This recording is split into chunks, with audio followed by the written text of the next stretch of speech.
नमस्कार दोस्तों, welcome back to our channel. Friends, मैं आप सबका अपने चैनल स्टॉक्स फॉर लाइफ पे बहुत स्वागत करता हूं। Welcome to STFL family.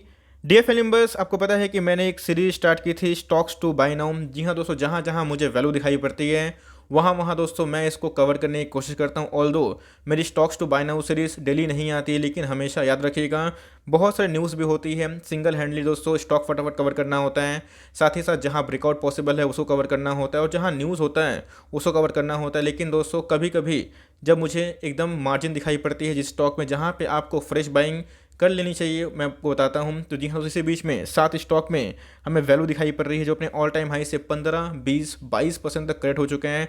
और सब दोस्तों मार्केट लीडर्स हैं, कोई स्मॉल कैप हैं तो कोई मिड कैप है तो कोई लार्ज कैप हैं। आप दोस्तों अपने अकॉर्डिंगली चुन सकते हैं कि कौन कौन से स्टॉक्स में आपको वैल्यू दिखाई पड़ रही है। यस दोस्तों, हर एक स्टॉक को ऐड करना पॉसिबल नहीं होता है, आई अंडरस्टैंड, लेकिन ये डिपेंड आप पे करता है कि चॉइस आपके पास बहुत है, लेकिन आपको कहाँ पे अपनी रणनीति बनानी है, कौन से स्टॉक आपको पसंद आते हैं, तो मैं सबको डिस्कस करूंगा। चैनल फर्स्ट टाइम होंगे सब्सक्राइब कर सकते हैं इस तरह की क्वालिटी कंटेंट को सबसे पहले एक्सेस करने के लिए। बात की जाए आज के दिन मैंने 3 स्टॉक ऑलरेडी कवर कर दिया है। बहुतों के पास नोटिफिकेशन का इशू पहुंच रहा है, तो आप जाके इन सब वीडियो का भरपूर फायदा उठा सकते हैं। Now without delaying any for time, let's begin. आप देख सकते हैं कि सबसे पहले स्टॉक का नाम क्या है, हिंदुस्तान फूड्स लिमिटेड। दोस्तों हिंदुस्तान फूड की बात की जाए तो अपने आप में ही फूड प्रोसेसिंग की बहुत ही शानदार कंपनी है।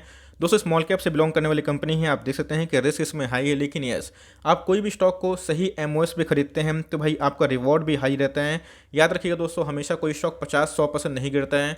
हमेशा एक स्टॉक का पैटर्न होता है। आपको मैंने फिबोनाची पैटर्न में बहुत सारी चीज़ समझाने की कोशिश की है कि कौन सा स्टॉक कितना गिर सकता है। ऑल्दो अगर आप देखें तो गाइस इसमें ASM लिस्ट का नाम हमें देखने को मिल रहा है। ASM लिस्ट की वजह से एप्पल की बॉडी कंडीशन देखने को मिल रही है। CDSL भी गिर रहा है, इतना स्ट्रांग होने के बावजूद भी, मोनोपोली बिजनेस उसके बावजूद भी।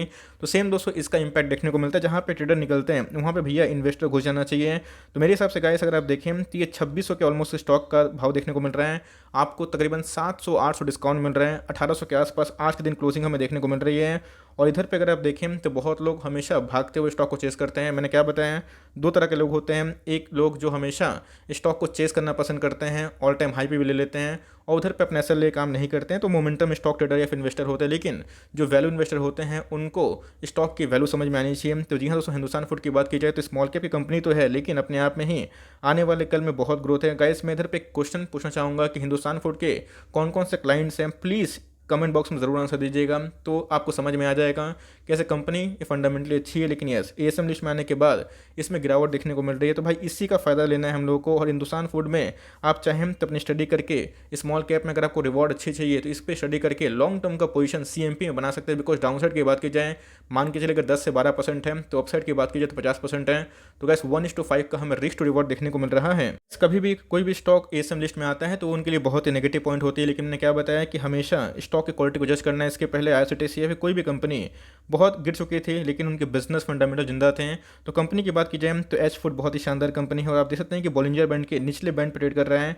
बहुत लोगों ने इधर पे कमेंट किया कि सर करना क्या, करना कुछ नहीं है। इधर पे अगर आप कंपनी पसंद है तो भाई आप बॉटम तलाश ना करिए। बहुत लोग बॉटम तलाश करने की कोशिश करते हैं और स्टॉक भाग जाता है। 5% की वजह से दोस्तों आप अपना 50% नुकसान कर लेते हैं। तो मेरे हिसाब से अगर वो कंपनी फंडामेंटली अच्छी लगती है तो बहुत बेस्ट बाइंग प्राइस। अब ऐसा नहीं कि जैसे गिर नहीं सकता, गिर सकता है, अपने उसी अकॉर्डिंग प्लान कर सकते हैं। 10 स्टॉक खरीदने की ताकत है तो CMP एकदम MOS पे खड़ा है।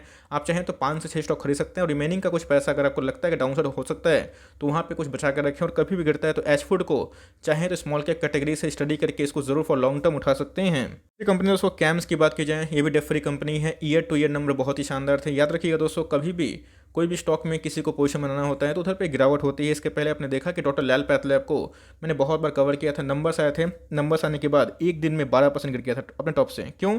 तो भैया कोविड की वजह से इनके सेल्स बढ़े थे। तो क्या कोविड नहीं रहेगा तो नहीं बढ़ेंगे? ऑफकोर्स बढ़ेंगे। डॉक्टर लाल पैथलैब ऑफकोर्स एक ऑर्गेनाइज वे में बहुत ही अच्छा चेन बिजनेस है। तो याद रखिएगा, इन सब न्यूज़ का इंपैक्ट समझिएगा। और लोग आपसे माल अगर छीने तो याद रखिएगा, आपको अपनी कंपनी में भरोसा होना चाहिए। कंपनी में ग्रोथ रहेगा तो ऑफकोर्स सब कुछ सही रहेगा। कैम्स की बात की जाए 3700 का स्टॉक है, आपको मिल कितने पे रहेगा? इस 3200 के आसपास। तो मेरे हिसाब से अगर आप HDFC AMC से परेशान हैं, अगर आपको HDFC AMC स्विच करना है, बहुत लोग कमेंट करते हैं, मैं देखता हूँ, तो आप चाहें तो कैम्स में या फिर CDSL में थोड़ा सा एलोकेशन डाल सकते हैं। ऑल्दो HDFC AMC भी डिफरी कंपनी है, आप अपना कॉल ले सकते हैं। मेरे पास HDFC AMC भी है, लेकिन बात की जाए कैम्स भी अपने आप में शानदार कंपनी है, ईयर टू ईयर ग्रोथ काफ़ी अच्छे थे और डिफरी कंपनी है। जी हाँ दोस्तों, CMP में आप चाहें तो फॉर लॉन्ग टर्म धीरे धीरे माल उठा सकते हैं। देखें तो कैम्स में पिछले कुछ समय से बहुत रैली आ चुकी थी, उसके बाद एक रेंज बाउंड है। अब कभी भी दोस्तों स्टॉक में गिरावट अगर हो सकती है तो 3050 तक या फिर 3100 जा सकता है। तो स्टॉक पे भरोसा रखिए, स्टॉक की चाल हमेशा बहुत ही इंपॉर्टेंट होती है। तो अगर आप देखें मनी फ्लो इंडेक्स RSI तो वही 50 के आसपास हमें देखने को मिल रहा है। तो टेक्निकली अगर आप देखें तो पहले ओवरबॉट था, अभी की बात की जाए तो ऐसा नहीं कि आपको ओवरसोल्ड जोन में मिलेगा, लेकिन मेरे हिसाब से कैम्स में अगर आप नज़र बनाए रखें हैं तो कैम्स में आपको थोड़ा सा स्टार्ट कर देना चाहिए, बिकॉज कैम्स अपने आप में शानदार कंपनी, तो आप चाहें तो इसको स्टडी कर सकते हैं। मैंने इसको आज ही कवर किया है। आवास फाइनेंशियल की बात की जाए तो जी हाँ, आज हमें एक बहुत बड़ी डील देखने को मिल रही है, जिसकी वजह से आज के दिन में आप देखें तो 7% अप्रॉक्स गिरावट देखने को मिली। मैं पर्सनली बात करूँ दोस्तों, आप चाहे तो उसको फॉलो कर सकते हैं, फिर नहीं, मुझे मौका मिला, मेरा GDT लग गया और मैं इसमें एक अच्छा खासा आज एक्मुलेशन किया। ऑल्दो मेरे पास ऑलरेडी ये स्टॉक है। और बात की जाए HDFC, वो भी शानदार कंपनी है, लेकिन अगर आपको मिड कैप में हाई ग्रोथ या फिर मॉडरेट रिस्क वाली कंपनी चाहिए तो जी हाँ, आप इसको स्टडी कर सकते हैं। इनके प्रोमोटर होल्डिंग भी काफ़ी डिसेंट है और इसमें कंपनी में पूरा ग्रोथ विजिबल है। कोई भी स्टॉक हमेशा भागता नहीं है। इसके पहले अगर आप देखें तो 50% में दोस्तों स्टॉक गिर चुका था, फिर से नया हाई और फिर गिर सकता है। तो मेरे हिसाब से CMP में दोस्तों आवास फाइनेंस घुसने का बहुत अच्छा मौका दे रहा है। 3000 का स्टॉक है, आपको मिल रहा है 2500 के आसपास, और यहाँ पे दोस्तों आपको 20% के आसपास मार्जिन मिल रहा है। आप चाहें तो आवास फाइनेंशियल में स्टडी करके for long term accumulation start कर सकते हैं। क्लियरली इनके जो वॉल्यूम कैंडल हैं आप देख सकते हैं कि आज के दिन कोई मैसिव हमें सेल ऑफ देखने को मिला है। तो यस दोस्तों, CMP एकदम बहुत अच्छा बाई है। अब बहुत लोग बता रहे बॉटम तलाश कर रहे हैं। मैंने कमेंट में देखा कि सर 2300 हो जा सकता है, तो हो सकता है 2300 चला जाए। तो वैसे याद रखिएगा 2250 ये इसका MOS लेवल है, और बिलो 2250 इसका सुपर MOS है, जहाँ पे खोने के लिए कुछ नहीं है, पाने के लिए बहुत कुछ। और एक बार बैंक और NBFC में इन्फ्लो आता है तो ये सब स्टॉक बहुत रॉकेट बन जाएंगे। आप चाहें तो गैस आवास फाइनेंशियल को स्टडी कर सकते हैं, फंडामेंटली बहुत ही शानदार कंपनी है।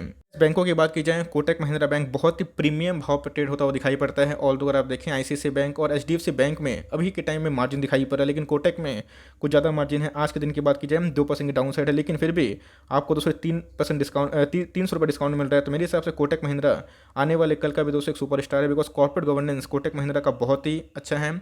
इनके कोटक साहब है उदय कोटक, ये अपने आप में ही ये बहुत ही मजबूत बैंक को लेकर रखे हैं। तो कोटक महिंद्रा बैंक पे भी दोस्तों आपकी लॉन्ग टर्म पकड़ निफ्टी 50 का स्टॉक है ज़रूर होनी चाहिए। कोटक को उठाएं, ICICI बैंक को उठाएं, HDFC बैंक को उठाएं। मैं एक ही बात बोलूँगा कि इन सब बैंक को उठा के रखें, बिकॉज IT अभी टॉप पे है, बैंक अभी थोड़ा सा गिर रहा है, फिर कॉन्सलेशन दे रहा है, लेकिन फिर बैंक भागेगा। टाइम दीजिएगा। Kotak, HDFC bank, ICICI bank किसी को भी लिए हुए हैं सब पैसे बनाएंगे। हाँ, एक्सिस को भी लिए तो वही पैसा बनाएंगे, SBI पैसा बनाएगा। तो जी हाँ दोस्तों, कोटक की बात की जाए तो अगर आप देखें तो RSI इसके 50 के आसपास मनी फ्लो इंडेक्स में अभी भी स्ट्रेंथ है, मतलब वॉल्यूम अभी भी जिंदा है। तो अगर आप देखें तो इधर पे कंटिन्यूसली पिछले कुछ समय से सेल ऑन राइज हो रहे हैं, तो आप चाहें तो इधर पे अपना दाव खेल सकते हैं। अगर आपको और भी एक डाउन साइड प्ले करना है तो 1720 से लेकर 1700 ये इनका अल्टीमेट बहुत ही अच्छा डिमांड जोन है। यहाँ पर अगर आता है तो आप चाहें तो कोटक को फॉर लॉन्ग टर्म उठा सकते हैं। इसको हल्का में लेने की बिल्कुल कोशिश मत करिएगा। नाम क्या है? Berger paints limited. और उसमें बर्जर के ऊपर बहुत बार अपने कमेंट्री दे चुका है। बर्जर की बात की जाए, एशियन पेंट की बात की जाए, ये दोनों एक ऐसी मतलब कंपनी है जो अपने आप में ही एक मेगा वेल्थ क्रिएट रही है। इन सब के दोस्तों बगल में कोई कंपनी नहीं है, बिकॉज ये सब मार्केट में एक डुओपोली क्रिएट करते हैं। ऑल्दो और भी छोटे मोटे पेंट्स वाली कंपनी है, लेकिन बर्जर पेंट की बात की जाए तो टॉप क्लास कंपनी है। आपको दोस्तों अभी भी अगर आप देखें तो 60 डिस्काउंट मिल रहा है, जो कि 8-10% के आसपास है। तो मेरे हिसाब से बर्जर पेंट दोस्तों महा मल्टीबैगर है, और ये सब स्टॉक में अब ज़्यादा करेक्शन को उम्मीद नहीं कर सकते हैं। गिरता भी है तो भागता दुगनी रफ्तार से है। तो बर्जर पेंट की बात की जाए, ये गाइस एस्टेबल का सुपर टॉपिक है। तो बर्जर पेंट अभी के टाइम में आपको बहुत ही अच्छा मार्जिन दे रहा है। सोचिएगा दोस्तों, आपको हिंदुस्तान फूड की तरह बर्जर पेंट में लाइक मौका मिलेगा 30%, 25% नहीं दोस्तों। बर्जर पेंट की बात कीजिए तो अपने आप में ही एक खरा सोना है, और दिवाली तक इनके सेल्स बढ़ सकते हैं। और मैंने आपको न्यूज़ का इम्पैक्ट समझाने की कोशिश की है कि इनके पास बहुत बड़ी चाबी है। ये और एशियन पेंट चाहे तो अपना प्राइस हाइक करके अपने मार्जिन्स को ठीक कर सकते हैं। तो बर्जर पेंट की बात की जाए तो नंबर्स आउटस्टैंडिंग थे, और मेरे हिसाब से बर्जर पेंट आपको बहुत ही अच्छा मौका दे रहा है। तो लॉन्ग टर्म इन्वेस्टर 2-5% गिरावट का चिंता ना करें, और बर्जर पेंट पे अपनी एकोमोडेशन एकदम चालू रखें। बहुत लोगों ने बोला कि सर क्या प्रिंस 5 को भूल गए? नहीं भाई, प्रिंस 5 को लेके मैं अब भूला नहीं हूँ। मैं इसको लेके सुपर बुलिश हूँ। आने वाले कल में ऑर्गेनाइज वे से जो पाइपलाइन है उसमें लेके बहुत ज़्यादा हमें ग्रोथ देखने की उम्मीद है 2027 तक। याद रखिएगा, कोई भी छोटी कंपनी को लेते हैं, टाइम दीजिएगा। फेस वैल्यू 10 के आसपास है, क्या पता दोस्तों ये आपको आने वाले कल में स्प्लिट बोनस देते हैं। वो तो डिपेंड करता है कंपनी के ऊपर, लेकिन एस्ट्रल और प्रिंस दोनों शानदार कंपनी है। Q1 के नंबर डेंट खाए हुए थे, Q2 और Q3 के नंबर्स रहेगा तो एक दिन में दोस्तों 15-15, 20-20% भाग जाएगा। तो प्रिंस 5 अच्छा है, अभी नहीं भाग रहा है, आपको उठाने का मौका मिल रहा है, आपकी सैलरी आएगी। धीरे धीरे चाहें तो अगर आप एस्टल अफोर्ड नहीं कर सकते हैं, ऐसा नहीं कि आप एस्टल बेच के प्रिंस ले लें, लेकिन दोस्तों फिर भी दोनों कंपनी शानदार है और इधर पे हमें अच्छा खासा मार्जिन देखने को मिल रहा है। एस्टल अपने ऑल टाइम हाई से 10 से 12% गिर सकता है, तो प्रिंस पाइप 20% गिर सकता है। दोनों में ज़मीन आसमान का फर्क है, एक लार्ज कैप कंपनी है, एक स्मॉल कैप, लेकिन फिर भी प्रिंस पाइप बहुत ही स्ट्रॉन्ग कंपनी है और इधर पे प्रिंस पाइप में लॉन्ग टर्म में दोस्तों आपको बहुत गेन मिल सकता है। प्रिंस पाइप अगर कभी भी 600 के आसपास मिलता है, बहुत तो बोले कि सर गिर क्यों रहा है, ऑफकोर्स गिर सकता है स्टॉक, लेकिन रातों रात पैसे नहीं बनते और रातों रात कोई भी इंसान करोड़पति नहीं होता है। अपने स्टॉक पर भरोसा रखिएगा, मैं बहुत बार एग्जांपल दे चुका हूँ। बात की जाए बहुत सारे स्टॉक्स की जो निफ्टी क्रैश में गिर चुके थे, जिन्होंने नहीं बेचा रिवॉर्ड किया, तो स्टॉक मार्केट में ही होता डिमांड एंड सप्लाई गेम। कल बात की जाए आवास फाइनेंशियल 3000 का था, आज 2500 का है, कल वो 4000 का होगा। तो सिंपल सी बात है, स्टॉक की गिरावट में आपको फेथ रखना है अपनी स्टडी पे। ऑलमोस्ट डेट फ्री कंपनी है, ह्यूज अर्निंग है, वैल्यूएशंस अपने पीयर से सस्ता है, तो मेरे हिसाब से स्ट्रॉन्ग प्रोमोटर होल्डिंग है। आप चाहे तो प्रिंस पाइप पे आराम से निवेश कर सकते हैं, ऑल द वॉल्यूम लॉस है, लेकिन दोस्तों लंबा अगर अकोमोडेशन करेंगे तो ही किसी को आप महंगा में बेच सकते हैं, ध्यान रखिएगा। तो मेरे हिसाब से आपका टेस्ट हो रहा है पेशेंस, कोई दिक्कत वाली बात नहीं है। सेम एप्पल में भी हो रहा है, आप चाहें तो प्रिंस पाइप में आराम से लॉन्ग टर्म का अकोमोडेशन कर सकते हैं और लिए हुए तो पैनिक ना करें, कम से कम कुछ क्वार्टर का समय दें, प्रिंस पाइप को रिवॉर्ड करके दिखा सकती है। डिक्सन की बात की जाए, आज यहाँ फ्लैट कारोबार देखने को मिल रहा था। और डिक्सन की बात की जाए, मैंने आपको क्या बताया, कल के दिन मैंने एक न्यूज़ साझा की थी, बताया था कि अब इनको यूएस से भी डील देखने को मिल रहे हैं, यूएस के स्मार्टफोन मैन्युफैक्चर करेंगे। तो प्रिंस पाइप की बात की जाए तो उसमें ग्रोथ ज़्यादा है, डिक्सन की बात की जाए तो इसमें भी ग्रोथ है, लेकिन डिक्सन और प्रिंस पाइप में ज़मीन आसमान का फर्क है। डिक्सन की बात की जाए तो आप एक लाइक मिड कम लार्ज कंपनी कंसिडर कर सकते हैं। तो अगर आप देखें तो ये भी अपने ऑल टाइम हाई से तकरीबन 500-600 रुपये करेक्ट हो चुका है। ये दोस्तों पहले स्कीम से इनको बहुत बेनिफिट मिलने के चांसेस हैं, आज गिर रहे हैं तो कल भागेगा। इसके पहले भी दोस्तों ये हमेशा नहीं भागता है, गिरता है फिर भागता है, लेकिन यस ध्यान रखिएगा, कोई भी स्टॉक उठाते हैं आत्मनिर्भर भारत का तो उसमें अपना बिलीव दिखाएं। कंपनी के शेयर प्राइस में गिरावट होती है तो उसको होल्ड करना सीखें, पैनिक ना करें। बिकॉज स्टॉक मार्केट में देखता हूँ कि लोग एक दिन में पैनिक करते हैं, ऐसा मत करिएगा। आपका प्लेयर अगर अच्छा है, घोड़ा अच्छा है, तो वही दोस्तों कल फिर से रिवॉर्ड करेगा। इसके पहले बजाज फाइनेंस को लेकर बहुत कमेंट्री आई है नेगेटिव, क्या हुआ, फिर से नया ऑल टाइम हाई लगा दिया। डिक्सन की बात की जाए तो इसमें ग्रोथ पूरा विजिबल है, ऑल्दो इनके मार्जिन डिक्लाइन है, लेट्स सी क्या करते हैं, लेकिन लॉन्ग टर्म में डिक्सन के अंदर बहुत बिजनेस मोड है। और आप चाहें तो डिक्सन को धीरे धीरे एक स्टॉक दो स्टॉक करके लॉन्ग टर्म तो उठाते रहें और प्राइस की चिंता ना करें। प्राइस गिरेगा आज तो कल भाग भी जाएगा, लेकिन कंपनी फंडामेंटली बहुत अच्छी है और आपको घुसने का मौका मिल रहा है। तो इन सभी स्टॉक में से आपको कौन कौन से स्टॉक पसंद आए कमेंट बॉक्स में जरूर बताइएगा। आई होप मेरे वीडियो के लिए हेल्पफुल था, कंटेंट से तो लाइक कर दिएगा, चैनल फर्स्ट टाइम होंगे तो याद से सब्सक्राइब करना भूलिएगा। फर्दर कोई डाउट्स को ड्रॉप कर सकते हैं, कुछ और रिव्यू चाहिए उसका नाम ड्रॉप करना भूलिएगा। I would love to make a video on your demand guys, मिलते हैं जल्दी ही, तब तक के लिए bye, thanks for listening friends, God bless you all.